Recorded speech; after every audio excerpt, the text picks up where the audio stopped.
precisamente para conocer a fondo el conflicto en Tanzania, pues nos comunicamos con Luis Alonso Zamora Villalobos, profesor de cátedra del Tecnológico de Monterrey y analista en temas de África. Luis Alonso, muy buenos días, bienvenido. ¿Qué tal? Buen día, Juan. Buen día, Pablo. Muchas gracias Gracias. por el espacio. Gracias, qué Gracias. amable. Pues queremos entender qué es lo que está sucediendo en Tanzania. Ha llegado muy poca información de este lado del mundo. ¿De qué tamaño es la crisis política y social que se está viviendo en aquellos momentos y cuáles son las causas? Sabemos el tema de las elecciones presidenciales, pero ¿qué hay más allá de esto, Luis? Claro, mira, desafortunadamente es un retroceso democrático que se da en uno de los países más estables de la región. Si bien el Chama Pindusia, el partido del poder, ha gobernado desde la independencia, este país ha gozado, a comparación de sus vecinos, de una relativa estabilidad. No ha sufrido golpes de Estado, violencia con tintes étnicos, guerra civil. Sin embargo, pues yo creo que ya no hay una identificación entre la mayoría de la población. El 70% de la población es joven, entre 18 y 35 años de edad.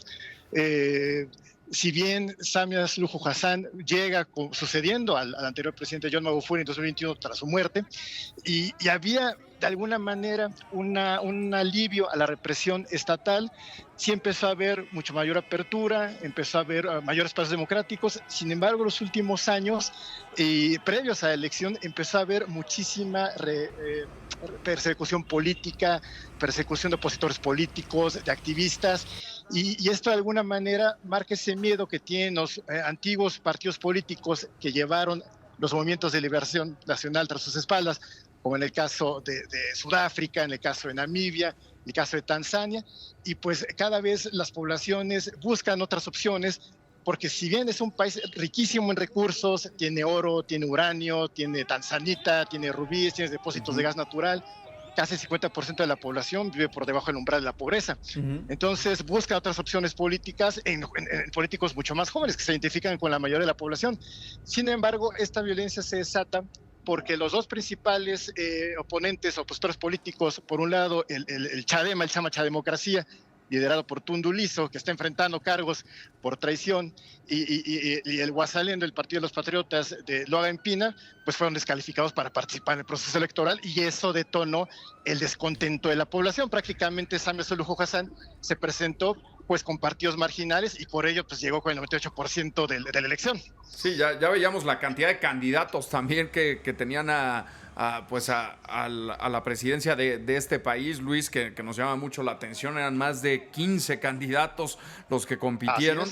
Y bueno, pues eso es una situación también pues que nos habla de que la democracia o el sistema democrático de ese país pues no es el más idóneo en estos tiempos. Pero me gustaría entrar a un tema contigo, Luis, y es el tema de que casi no hablamos de la crisis en África, y eso es importante recalcarlo, porque sabemos que incluso hay mexicanos, hay connacionales que viven en estos países del continente africano. ¿Por qué el mundo casi no habla de estos temas? ¿Y cómo afecta esta falta de atención, de ponerle esta falta de atención a estas situaciones y a estas crisis sociales y políticas que se viven en África? Desafortunadamente sigue existiendo un desinterés por el continente africano. Damos por hecho que sigue siendo una región marginal en el mundo, que no tiene una convocatoria, todo lo reducimos a conflictos étnicos, a pobreza, conflicto, lo damos por hecho, ¿no? Que es una cuestión natural del continente, y cuando vemos este tipo de casos, pues lo consideramos como parte de, ¿no? Como que es inherente al continente. Entonces, sí es necesario crear estos espacios donde se dé más difusión, donde se dé un matiz de lo que ocurre en el continente africano. Hay que considerar pues, la cantidad de recursos, el tamaño de la región, la población son 1.400 millones de habitantes, conforme el 16% de la población mundial, y entonces eso debe realmente pues, obligarnos a voltear al continente, a llevar a cabo un análisis mucho más profundo, libre de sesgos y de prejuicios, que lamentablemente pues, es lo que es la norma cuando hablamos de continente africano. Sobre todo, Luis, efectivamente, porque hay mexicanos. Ayer hablamos con Yasmín Cárdenas, una mexicana que logró salir de ahí, pero hay otras personas que no han podido salir, y si bien los servicios se están restableciendo, la crisis permanece y no sabemos por cuánto tiempo va a durar en Tanzania. Sí, efectivamente. Bueno, como ustedes mencionaban, el vocero del Chadema, el principal partido de oposición, arrojaba una cifra de 800 víctimas, de 700 a 800. Otras fuentes, por ahí una fuente diplomática que se mantuvo en anonimato, arrojaba una cifra oficial de 500. El gobierno desestima la cifra. De hecho, desacreditaba a los protestantes diciendo que eran poco patriotas, que ponían en riesgo la estabilidad del país.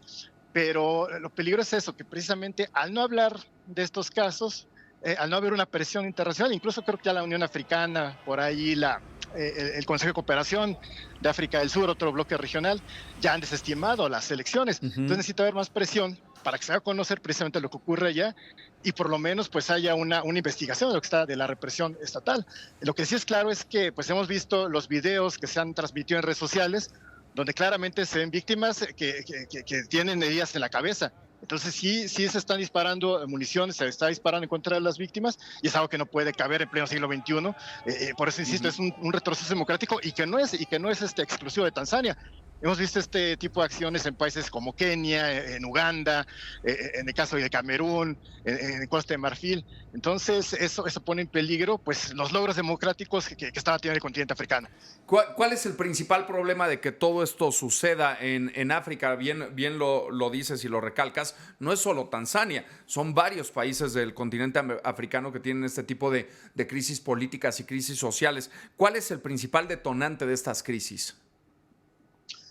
Pues como lo mencionaba al principio, muchos son partidos políticos que si bien son aquellos movimientos que llevaron a los países a las independencias, pero pues ya tal vez ya no encaja el discurso político de los 60, 70 con el actual.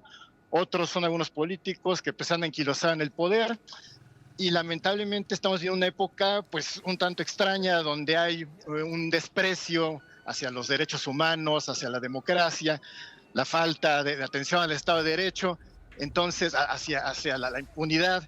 Entonces creo que eso facilita que estos gobiernos pues lleven a cabo este tipo de acciones represivas. Lo que sí no tenemos de perder de vista es que hay una conciencia política de la juventud. Lo vimos en esto de fenómeno de la generación Z, ¿no? En el caso de Kenia, en las manifestaciones en Madagascar, en Marruecos. Entonces yo creo que es el miedo que tienen estos gobiernos de que estas movilizaciones pues puedan desestabilizar las entrañas de estos partidos políticos y dar una opción a partidos políticos representados por jóvenes, ¿no? Habrá que ver también con atención lo que ocurre ahora en enero en Uganda, que es un país que ha sido gobernado prácticamente por un solo hombre desde los últimos 40 años. La cifra de muertos es muy alta. Es muy alta. Es muy escandalosa.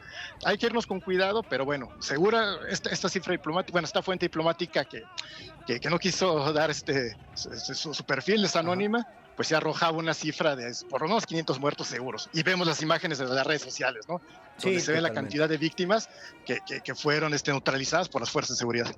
Luis Alonso Zamora, antes de irnos, platícanos un poquito de las relaciones diplomáticas, comerciales. ¿Qué tanto nexo hay entre México y Tanzania? Pues son realmente mínimas. Realmente hay muy poca relación comercial entre México y el continente africano. Básicamente México mantiene relación comercial con países del norte de África, como Argelia, Marruecos, Egipto, y en el caso de África subsahariana, pues prácticamente Nigeria y Sudáfrica. Con Tanzania pues es muy poco el contacto comercial.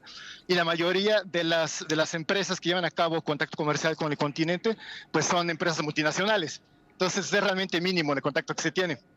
Más bien son acciones de ONGs o de organismos internacionales donde hay presencia de mexicanos. Muy bien. Pues Luis Alonso Zamora, profesor de cátedra del Tecnológico de Monterrey, muchas gracias. Gracias por ayudarnos a comprender lo que está sucediendo por allá, conocer el mapa político electoral y sobre todo pues la situación de los mexicanos que siguen por allá en Tanzania. Gracias, Luis. Un abrazo. Te agradezco. Muchas gracias. Buen día. Que estén bien.